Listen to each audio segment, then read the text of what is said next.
it goes through your mind for a second. Am I going to make it? Is this tough? It's a swim. There's so many different things but it doesn't dwell. You kind of know that it's there. It's an option, but you just push it out of your mind because failure is not an option. So.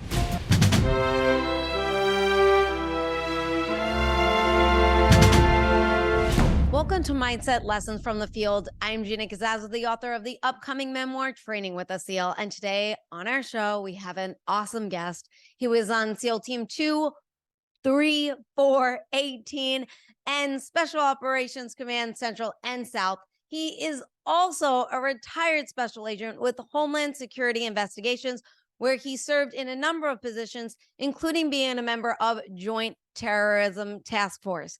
He is also a successful entrepreneur. He's started, managed, and sold numerous enterprises, co-founded ASR, an alert system. He has the core values that we also value on this podcast: honesty, integrity, and generosity. Ladies and gentlemen, I introduce you to Hector Delgado. Hector, thank you so much for being here. Thank you. It's a pleasure. So, why you are on my show? You were in so many SEAL teams, 2, 3, 4, 18. My goodness. Tell us, what made you want to become a SEAL? Well, it started in boot camp, where I actually joined the Navy not to be a SEAL. I joined the Navy because I just wasn't going anywhere back home. So I enlisted. And during boot camp, they have these Navy SEALs that come in and show a video, and they describe the SEAL teams. This is back in 1987. So they only show the cool stuff, the jumping, the diving, all the stuff that, oh yeah, that looks good. They don't show all the other hard work, the push-ups, the surf torture and all of that. So, but they also showed something significant in that, where it showed the SEALs and the UDT teams working with astronauts and NASA. And I had always wanted to be an astronaut. So this was an environment to work in scuba diving and non-gravitational environments. And I said, wow, maybe I can get into the SEAL teams and, work my way over to NASA. So that did not happen, but I did go to BUD/S and end up becoming a SEAL. So that was the initial one. So you said something really interesting. You mentioned they only show the cool stuff. They don't show all the other stuff that come with being a SEAL. And I think that's something that we don't think about, right? I mean, for me, the SEALs, they have the best marketing. Who doesn't want to become a SEAL? Like, it's so, you just feel so strong. Now, if they would have shown the hard stuff, do you think that would have deterred you from joining? No, not at all. As a matter of fact, it's an all volunteer military. It's an all volunteer SEAL team. So we still have, even during times of the global war on terrorism, we still have folks, volunteering. So that would not have deterred me at all. Did you train you said you just decided on a whim to join the Navy, right? And you're in boot camp, decided to go the SEAL route. Did you have anything hard prior to any of this, or training that led you into prepping for? I think I did go to military camp for 8 years. That kind of laid the foundation for some type of military bearing, which, believe it or not, SEALs don't have that much military bearing. It's more mission oriented and getting that goal done. But I think I did swim at a very young age. And I was always in great shape, running and all. So going into boot camp, I took that seriously, even before thinking of being a SEAL. So I was in very good shape. And of course, the SEALs, once you go into the program, they actually they break you down and they rebuild you with their own, program, calisthenics and so forth. You mentioned that they break you down. How do they break you down? Well, you've got so many different individuals that come with different backgrounds. Some are swimmers, some are wrestlers, some are football players, and their builds are differently. But the training that we received was all core. It was pull-ups, push-ups, sit-ups. So it's not lifting weights and heavy weights at that time. It's just basically, if you had some kind of foundation, that's great. But now we're going to rebuild you, and you're constantly moving, swimming, running, a lot of core work. Was it the hardest thing that you've ever done so far in your life at that point? It was physically and mentally, both. Did you know that, or at going into it, did you mentally know that it was going to be physically hard and mentally hard, or was it a challenge? At the time, and especially in my generation, the SEALs weren't, weren't in the books really, in the movies. So no one really knew what a SEAL was. And it was better back then that way. But so going into this, I really didn't know what to expect. But I've always been a team player, and I felt that, if I'm suffering, all the guys are suffering just the same. So that kind of kept me motivated. That's interesting. You don't normally hear the teamwork mindset in the beginning. Usually it kind of starts developing. It's interesting that you say, as I realize we're all suffering together, which really helped. Um, Hearing the bell around you go off throughout buds, did you ever consider it? I think the bell being rung by certain individuals motivated me to stay. And, because sometimes you see folks that are either sandbagging or you think that they would not be a good fit based on some things that they, demonstrate. And then there's other times where you have a guy that rings the bell, and you thought of him as, he would be a great SEAL, even though you're not a SEAL, you think you'd be a great team member. And he rings the bell. So that could be demoralizing. But that's the time where you kind of dig deep, and you get strength from those folks that quit, and you keep going forward. I was listening to an interview where you mentioned Hell Week was like insanely hard. It was a real challenge. And from what I gather, it's you don't sleep, right, for 5 days or something. And I was listening to another interview from somebody else, and they mentioned another SEAL, and they said, our commander said, this is probably the first time you're going to go um, into war with yourself. And I thought that was so, so powerful. And can you relate to that statement? Yeah, I think, well, I can tell you that the mental challenge and is much more important than the physical feeling that you get from being exhausted with no sleep. Because what happens is your body goes into a state of just comatose in a way. You're going through emotions, you're moving, and there's a lot of things that happen in Hell Week. You lose your toenails, your hairs, you're bleeding, you're completely chafed. Some guys, were bleeding. But what happens is your mind has to, you still have to function, and you still have to listen to what they're telling you and try and pay attention to the detail of what they're asking for, while maintaining that team work environment, that attitude. So it was definitely tough physically, for sure. The hardest thing I ever did physically, but I think it was more mentally tough. And collectively, training itself, I feel training the whole 6-month process to a year is much more difficult than just 5 days of no sleep. How did you strengthen your mindset?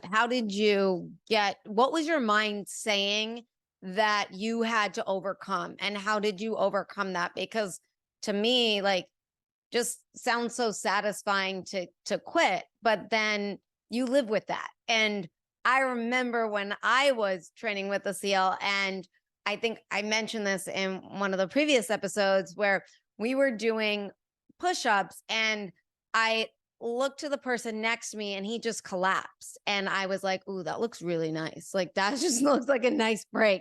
And I was like, oh, I think I'm going to do that. And I did. And it still sits with me to this day. Like, it still eats at me that I did that. And that was only my second day of training. And after that, every single time I wanted to quit, I remembered that moment and was like, quitting sounds so great for that second, but it lives with you forever. And I rather just get through the pain. So how did you do that? How did you combat? What was your mind saying that was negative? And how were you combating that? Well, I think you have to realize that many of the exercises, the evolutions, the challenges that they put you in reside around teamwork. And if you are the weak person, or if you're not giving 150%, you're going to quickly know it. They're going to quickly know it. And so there's a sense of, dependency that we have on each other, whether it's, understanding that you have to time the wave so we can all row at the same time. And so I think there was a sense of, hey, these guys depend on me, I depend on them, I can't let them down, right? So that's the first thing. And then of course there's just, if you find yourself that your skills, your strengths, your weaknesses, they give you the opportunity to do things on a weekend, to train, in the area that you feel that you're weak. So that's an initiative that you have to take upon yourself. And it helped that I didn't have a wife or a child or any other commitments. I was focused on one day at a time. That's how I got through it. One day at a time, knowing that there's going to be challenges. Every day is a test, every day is a challenge, but just take one day at a time and focus on, one evolution at a time. I talk about social awareness a lot, but what I haven't talked about is self awareness. And it sounds to me like you had a lot of self awareness about yourself going into and doing all this training, because you just mentioned like we can train on the weekends for our weak points and stuff. So did you have a lot of self awareness for yourself? I did. I felt that I was not. I was concerned with my drown proofing piece, which meant, tying knots under the water and then swimming, having your hands tied behind your back and your ankles tied. So myself, along with a few other BUDS candidates, students, went and we would go on our off time to just, watch each other, help each other. And if it wasn't for that, I don't know if I would have been able to get through that piece of training. So that did help. And those are the types of things that guys would do that were concerned. So was there a point besides that where like you almost didn't make it? Um, no, I would not say that, I wasn't always at the front and I was not in the back. I was always in the middle, and that was not by design. There was some really, really, and I was very young too. So I was always at the front of the pack for the most part, going through at 18 years old. But, oh, I can't say it didn't, yeah, there were times when I would have, it goes through your mind for a second, am I gonna, is this something that am I gonna make it? Is this tough? It's a swim, there's so many different things but it doesn't dwell. You kind of know that it's there, it's an option, but you just push it out of your mind, because failure is not an option. So you just kind of, you never think about it, you try not to. And when that bell goes off, that should be inspiring the students, not demoralizing them. So you mentioned the tying the knots underwater and swimming with the hands tied behind your back, and you did training for that. How was your mindset when it was time for the test? I was very nervous. And what they do is, again, understand that they want to put you, training, they want to put you in a very uncomfortable place, mentally, physically, emotionally.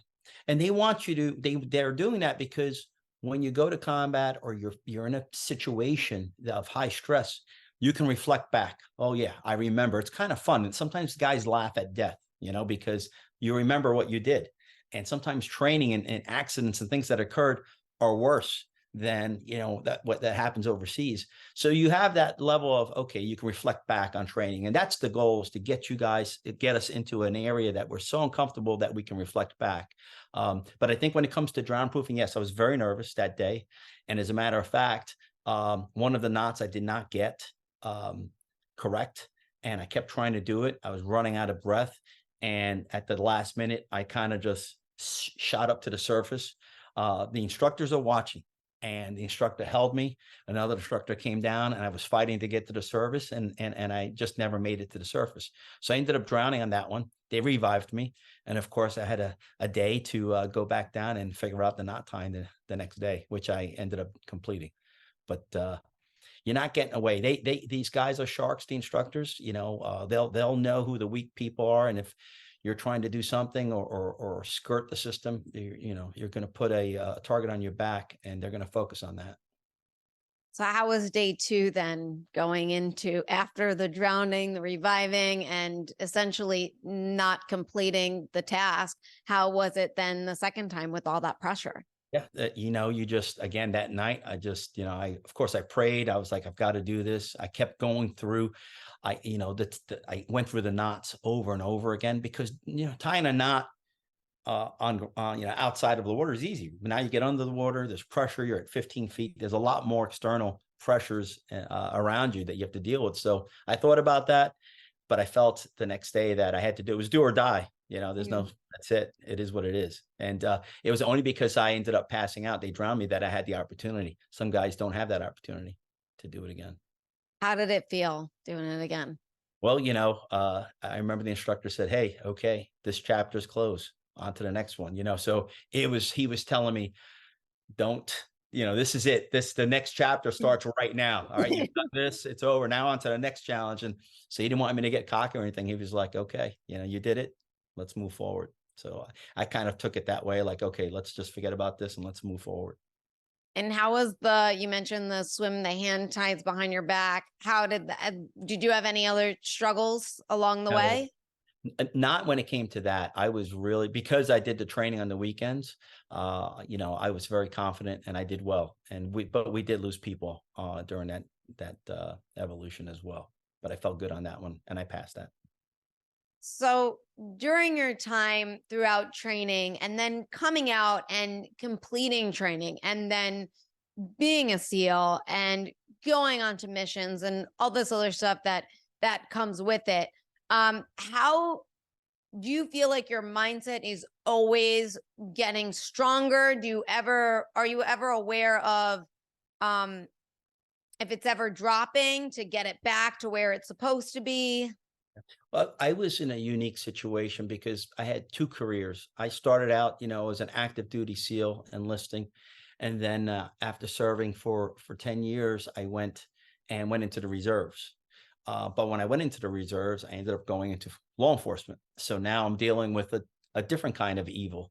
So when you look at my professions and my duties and responsibilities, they were always me being in that yellow state of mind, not so much the red. I'll go into the red when I'm either arresting or doing something with the special response team, or getting recalled like I did at SEAL Team 3 and going into combat or war. But that was the sense of where I lived. Only when I got home am I in green, but always in yellow, always looking, and that's part of the nature of both jobs that I had. So it's not where I went into the reserves and was selling computer software. It was just I was always tactically minded and always had that edge. That's just the way I was trained and I'm wired. Today's podcast episode is brought to you by my absolute favorite company.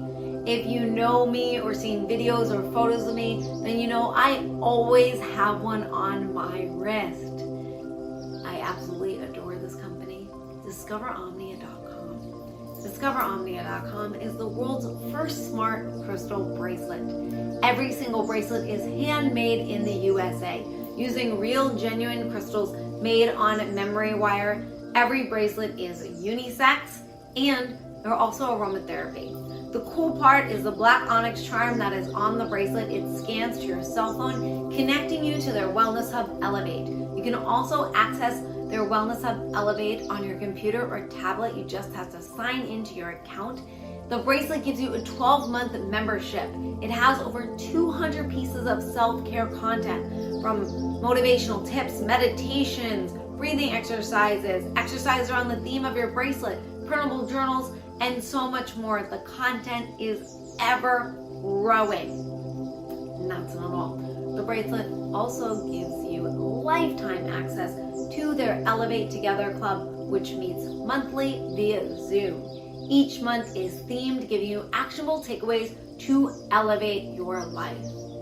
And with this podcast episode, you get 40% off your purchase order by using the code MindsetPodcast. Use that code MindsetPodcast for 40% off. Just go to DiscoverOmnia.com. DiscoverOmnia.com, code MindsetPodcast for 40% off. Get your bracelet today. Now, you're a family man. You have children, correct? I have one daughter, yes, ma'am. So how do you help develop her mindset to go through challenges and not quit and do things that are hard?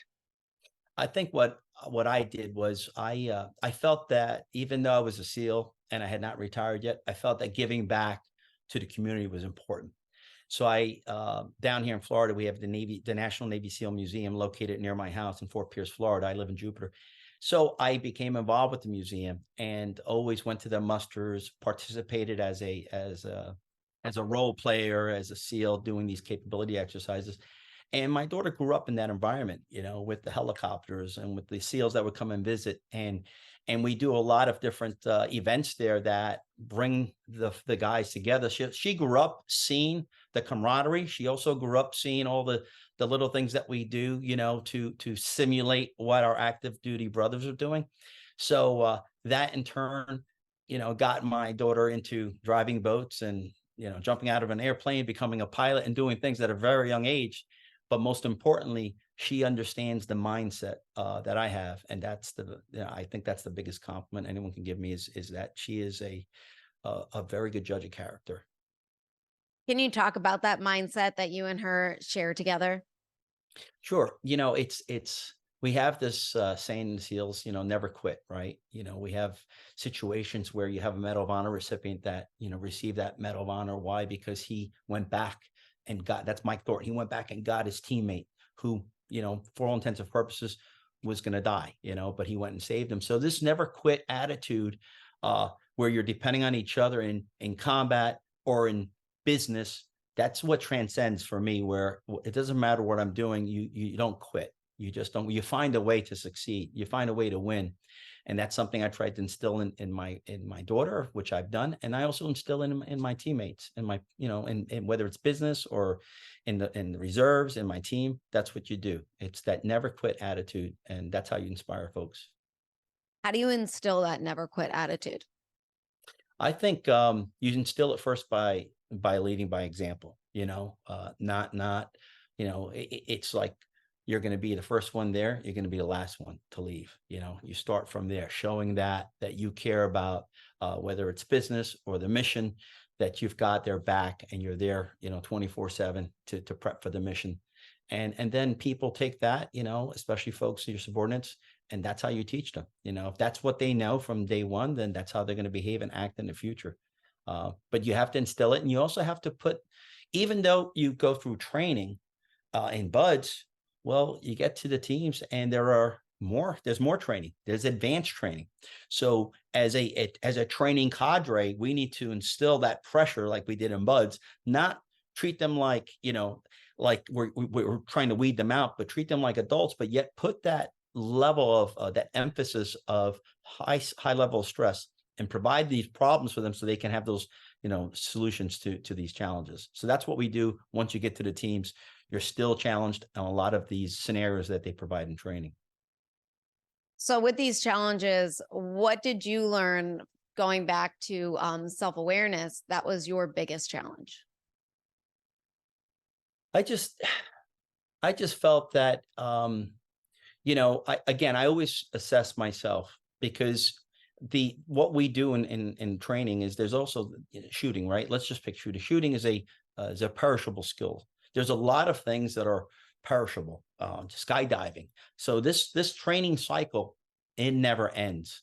But you have to be mature enough to say, okay, I need to get a refresher, or, hey, listen, why don't you walk me through this? Even if you're a senior, what we do in the SEAL team, this rank structure, there is a rank structure, but sometimes ground force commanders or leaders will ask the youngest or the most junior person, or they'll ask the platoon, they'll poll. And based on some answers, you might take that most junior person's idea, because you want to kind of, develop them as well. But basically, to answer your question is, you have to be aware of yourself, and you have to be able to say, hey, listen, I haven't done this in some time. Let me get some retraining. Put your ego aside, because you are aware that if you don't do it right, you're going to have an accident. And, certain things that we do will not only hurt you, will hurt your teammates. Coach Mack used to always say, if you don't think you need the basics, that's when you need to go to the basics, which I Right. thought was really interesting, because, we always feel like we're better than that. No one wants to go back to the beginning, but really, like you said, it's a refresher. Was there ever a time in your life where you quit on yourself? Um, no, I don't think it was ever a time when I quit on myself. I think there was a time where I kind of hit the pause button, and that is where you start either physically getting sick or emotionally sick. And you kind of have to hit the reset button. And I've experienced that, not many times, of course, but it's important to be able to recognize that and get the help and reach out to the folks that you need to get some help and reset your life, because unfortunately, and again, I come from a different era, but you have to understand right now, today's date, and we're having this conversation. There are SEALs, there are special operations folks, teammates that are out there. We're kind of in a dwell where there's combat, but we're not at war. And these folks, these guys have been hitting it hard, and they now have a little time. They're still training, they have some downtime, but they can't have a conversation with their wife or their child. They don't know how to hold it. Why? Because they're just disconnected because they've been doing something for so long. So we have a lot of folks that are feeling adequate, yet they have two eyes, two arms, two legs, but these invisible scars are inside. So I'm very concerned with the guys in my community right now. My coach said it takes at least 6 years to really rebuild your life after military life to become a civilian and assimilate to civilian life. Do you find it? You're a successful entrepreneur and businessman, but did you find it difficult to assimilate into civilian life? I do know that you did go into the reserves right away and law enforcement, so you were still kind of in it, but how was that for you? Yeah, I think and I'll speak for every SEAL, I think it's always difficult when you leave your team, leave your teammates, and go into the civilian world, because it's just different. They think differently. It's a completely different animal, and sometimes it's demoralizing because you don't have this fluid engine that goes. After being with your team or your platoon for 2 years, how they're thinking. Everything's smooth.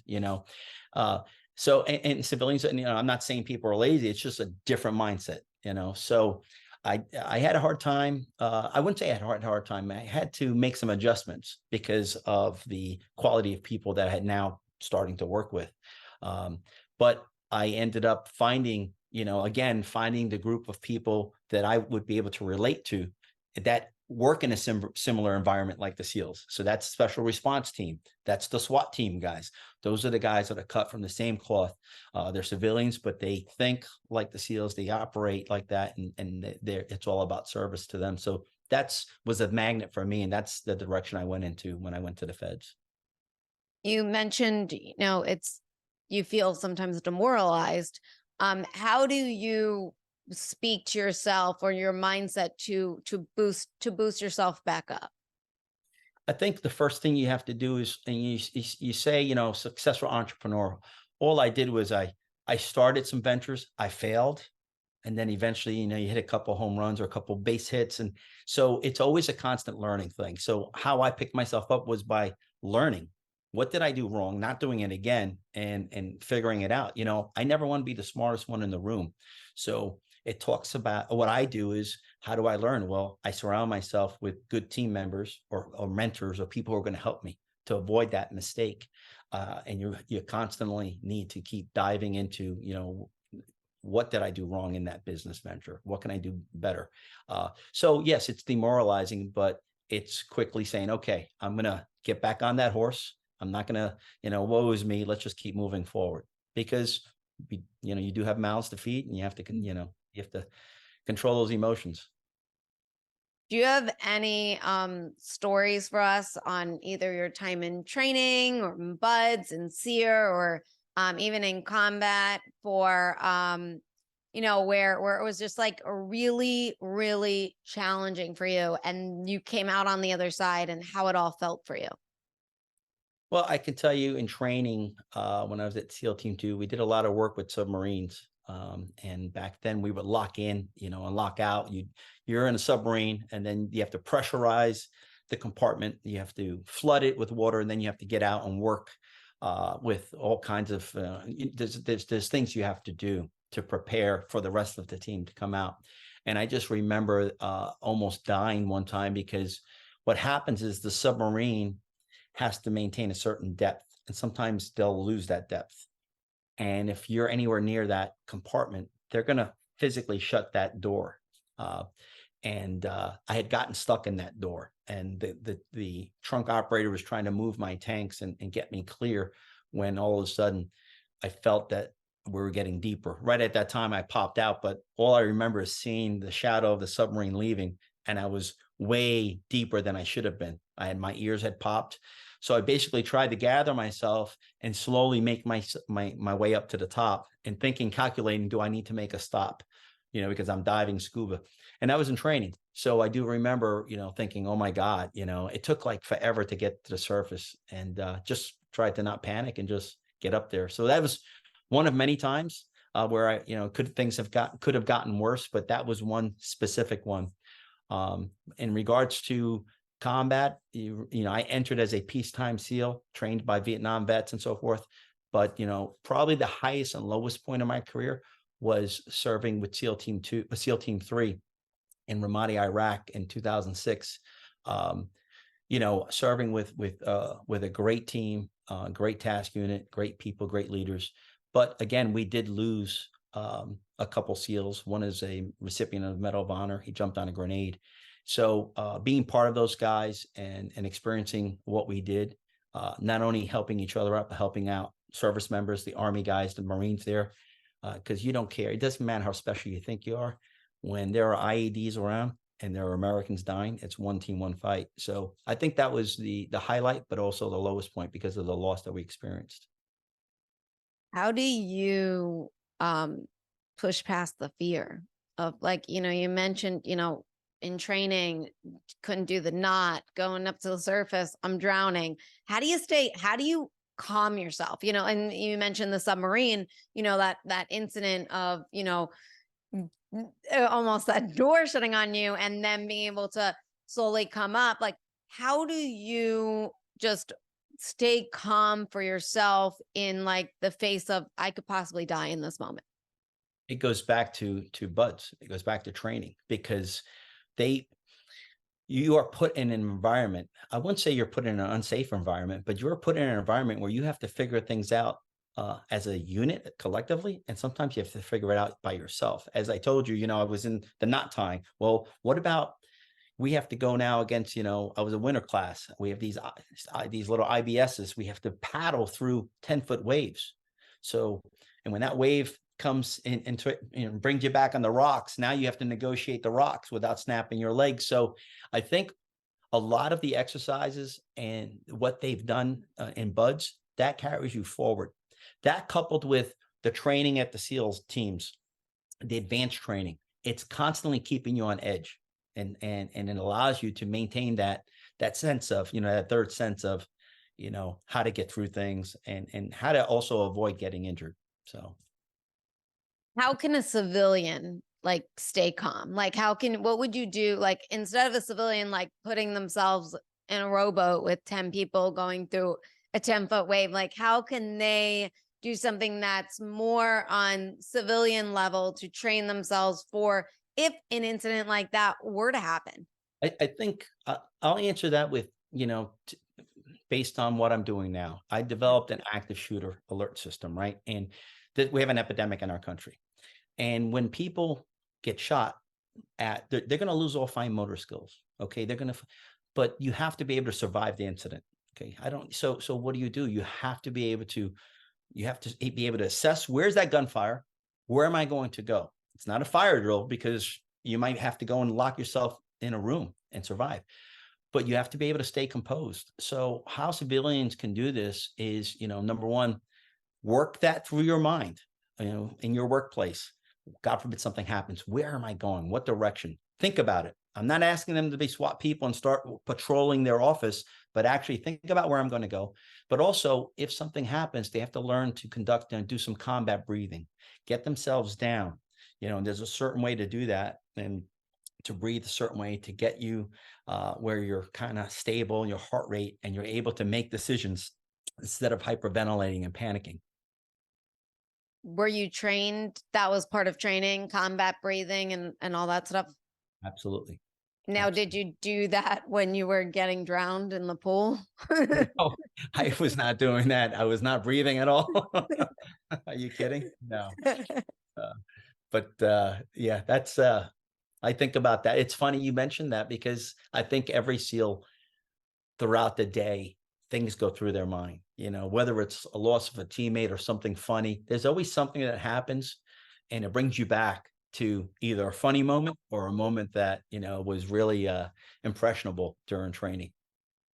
Yeah, I mean, I'm just from my training that I did for the short time. I mean, I'm always equating it and bringing it into my actual life, and also I look back and I just laugh a lot of times. Half the time I'm like, what was I thinking? Like even doing this? And then the other time I'm just like, you know, sometimes I feel like I'm a little hard on myself because I wish I would have been better, but sometimes I have to meet myself where I'm at on that level. How did you push yourself to I guess elevate yourself, like to just constantly be stronger and better when your body was breaking down, like when you're physically going through all the motions in training, your body's kind of going through the shock of it all. How did you push yourself to keep moving forward? You know, I think some of it actually is not only yourself, like there's certain in buds and training, there's the water, it does not discriminate. It's been 50 plus degrees for the past, 100 years over there. So it doesn't matter whether you're a big guy, small guy, the water is going to get to you, the cold, right? So I think there's times where you are doing evolutions that you're relying on each other's body heat because they've got you standing next to each other, So you have to take those times of, I'll call them rest, right? Restful Mhm. times, minutes, seconds, and actually take that and use that to give you that strength, to hit that reset button. You're talking to me about something that happened in 1987, 1988 when I went through training. But I think there's so many different things that I did. They did allow us something. What they also do, which was horrible, is they do allow you to take like a nap, right? But the nap, they're going to wake you up in like 10 minutes or 5 minutes with more chaos. It's worse to try and go to sleep.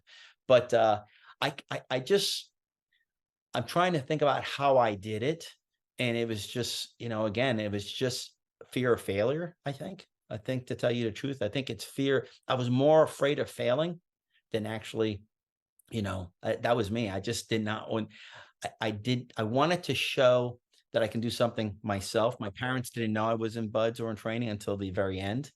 And I was probably afraid of failure. And sometimes I think that's what keeps me going in every effort that I do, you know. Now, you mentioned earlier in the show that, with your businesses, you've had businesses that have failed. So how did you lift yourself up from that to then go on another venture? I think it has you have to find the right team. I really think that it's not an I as an individual. It's building the right team.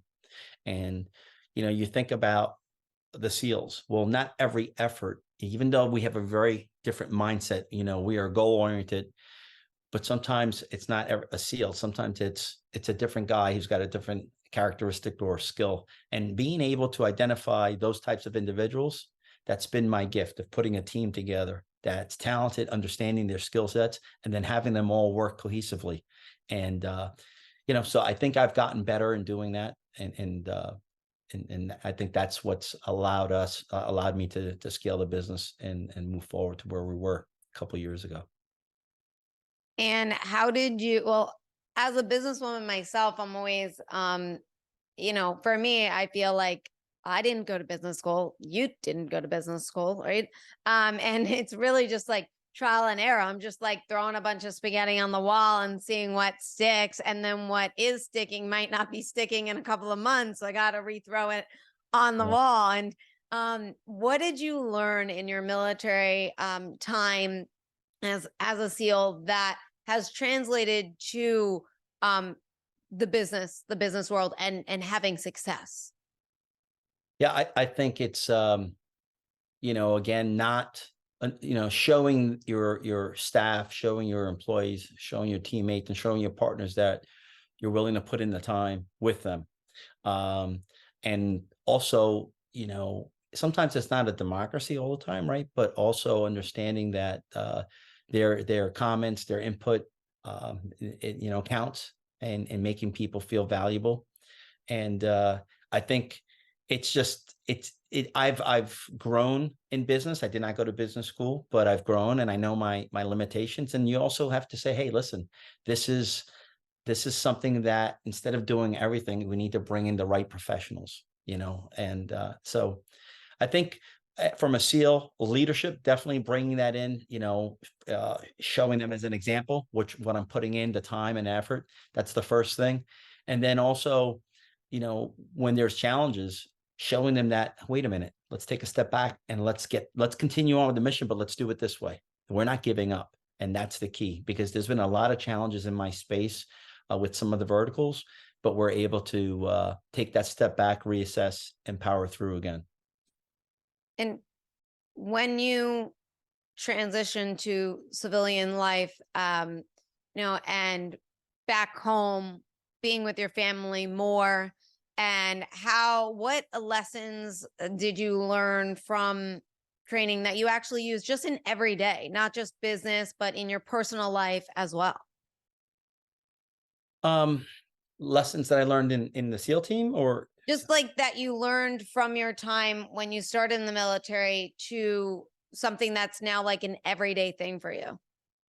well, I think obviously, trying to we all get old, but trying to stay healthy mentally and emotionally is very important. All right, that's the first thing, and starting your day early is important. Because I think that mindset of getting up, doing what you need to do early in the day, getting a lot of things accomplished, allows you to spend more time with your family, allows you to do other things. But I think you know, I I just don't, it's just a lifestyle. It's a lifestyle. Now, there are things, I'm telling you, and I'll share with you that because of the 20 years, 20 plus years and the activity that we have, there are a lot of lessons that we as SEALs know that we should be doing, but we go into these little gaps of maybe going sideways, right? Right. Why? Because we do have what do we turn to sometimes? Alcohol. What do we turn to? So there's times where guys don't know how to deal with certain things, or we have an anniversary of a fallen teammate, or we lose 17 SEALs in one helicopter, and it really could affect us. So, we have to make sure that we're looking out for each other, and that we maintain, the SEAL ethos, and being able to identify those individuals that are going in that path and helping them. So I don't know if I've answered your question, but I always I look out for my fellow teammates until this day, and that's something that we're doing at the museum by giving back. So That's amazing. I really like that message. Being that we are called mindset lessons from the field, do you have any, well, two-part question. Number one, what advice do you have to help for others to strengthen their mindset? And number two, what lessons do you have for our listeners from the field? yeah, well, you know, you always I guess some lessons are of course, never give up. That's the first one. We have sayings, the only easy day was yesterday. So, that was done. Every day is a challenge, attack it. And, you know, you have to, I really am a team player. I think you value your team. I think what's important that I do is I use technology now to write my ideas down. And when we speak about mindset, it's very important that you try and picture what you want to accomplish, visualize it, right?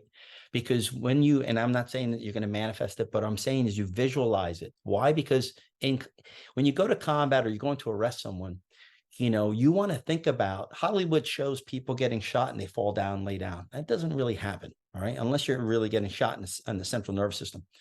So you want to be able to think like, if I get shot, what am I going to do? I'm going to keep powering through. I'm going to keep moving. I'm going to, apply self-aid first and then work on buddies.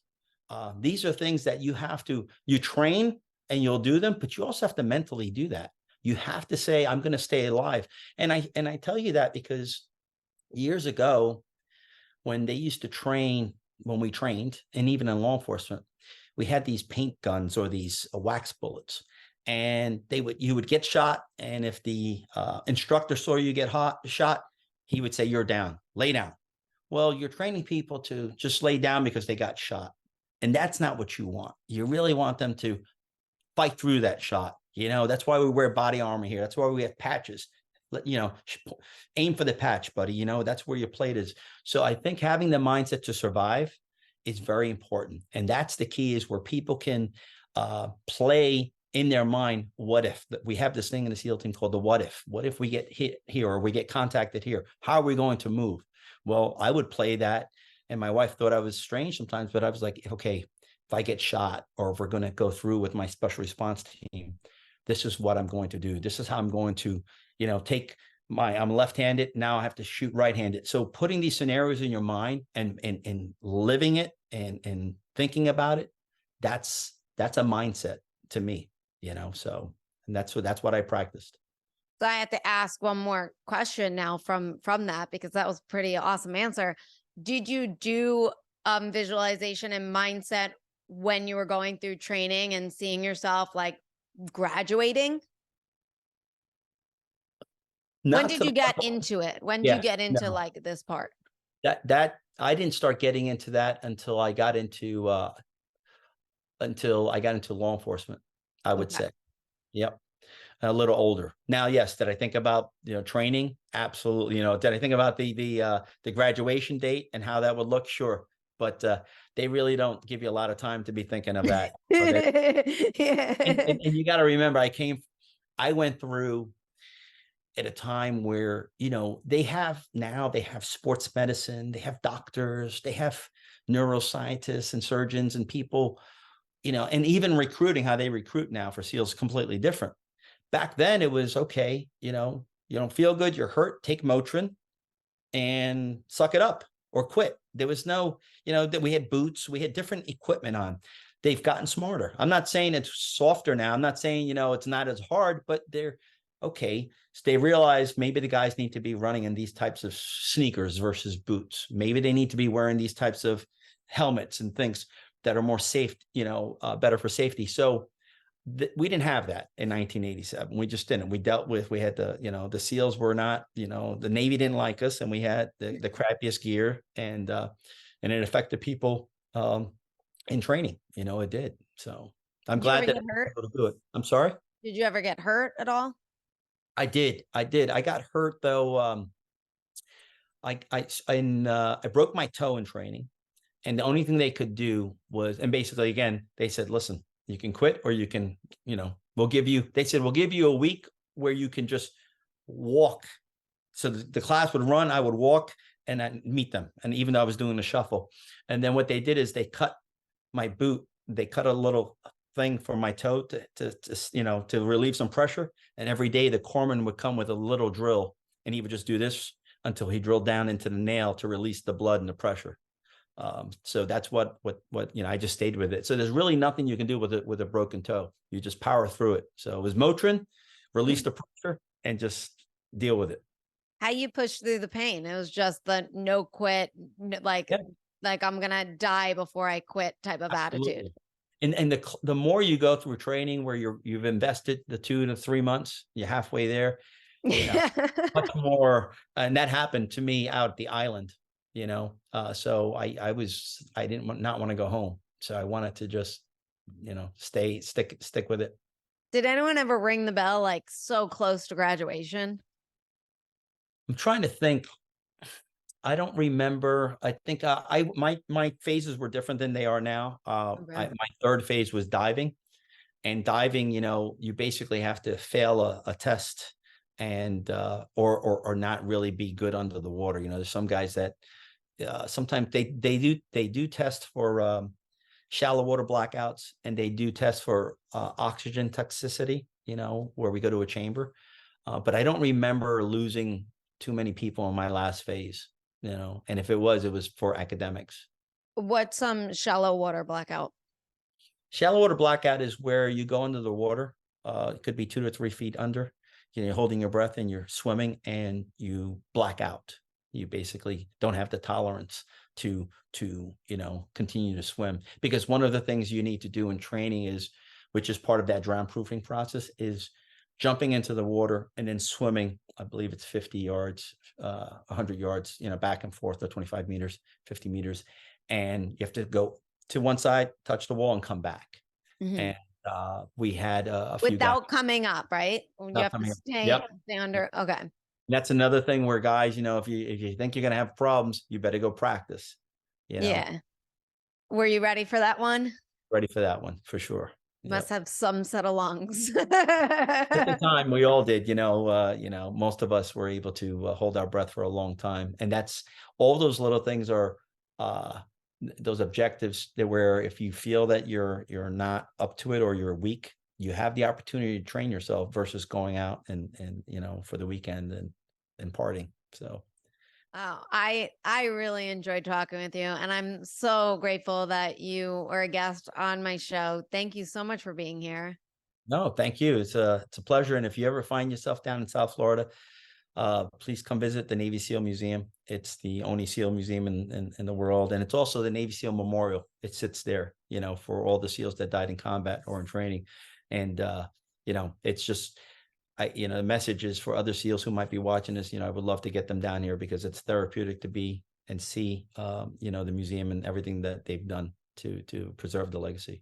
Yeah, definitely. It's by Jupiter, right? You mentioned It's in Fort Pierce. It's Fort in Fort. Pierce. Yep. Okay. Yeah, I have to go down there because I signed up for cageless shark diving. Oh, I'm terrified of sharks, so I I decided think they do to. that here out of Jupiter. They do. Yes, yeah. And they canceled on me 4 times. They keep going to Florida. They keep canceling on me. It's like the 4th time they canceled on me. And but they don't give you a refund. So you just have to just pray for the best. And they have my money, so I gotta show up eventually. Okay. And Let me know. so I'll definitely let you know. So thank you so much. And thanks for everyone that's listening. Go like, share, comment, and subscribe now. Become a Patreon member so you get full access to bonus episodes and extra goodies that only our patrons get. And tune in next week for another episode.